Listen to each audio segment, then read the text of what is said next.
తిరుమల కొండపై మద్యం సీసాల గుట్టు వీడుతోంది.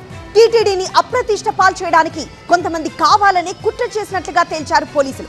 ఈ కేసులో ఇప్పటికే 2 నిందితులను అరెస్ట్ చేసిన పోలీసులు పరారీలో ఉన్న 3వ వ్యక్తి కోసం గాలింపు చేపట్టారు.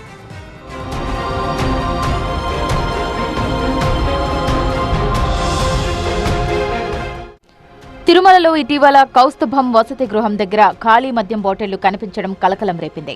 నిబంధనల ప్రకారం తిరుమల కొండపైకి మద్యం, మాంసానికి అనుమతి లేదు. దీంతో తిరుమల కొండపైకి ఈ బాటిళ్లు ఎలా వచ్చాయి అనే దానిపై అనేక అనుమానాలు వ్యక్తమయ్యాయి. మరోవైపు ఈ వ్యవహారాన్ని అందిపుచ్చుకున్న వైసీపీ కూటమి ప్రభుత్వ హయాంలో తిరుమల అసాంఘిక కార్యకలాపాలకు వేదికగా మారుతోందని మండిపడింది.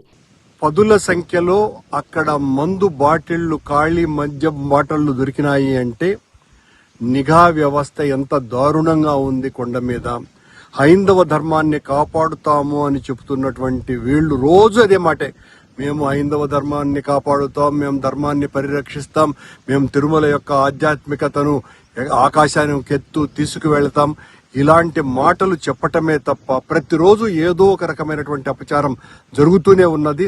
అయితే ఈ వ్యవహారాన్ని సీరియస్ గా తీసుకున్న పోలీసులు ఘటనపై విచారణ చేపట్టారు. ఆ ప్రాంతంలోని సీసీటీవీ ఫుటేజ్ విశ్లేషించి గుర్తు తెలియని ఓ వ్యక్తి మద్యం సీసాలను అక్కడ పడేసినట్లు తేల్చారు.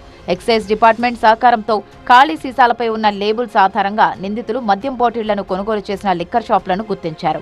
ఈ వ్యవహారంలో తిరుపతికి చెందిన ఆళ్లపాక కోటి, మోహన్ కృష్ణ అనే 2 నిందితులను అరెస్టు చేశారు.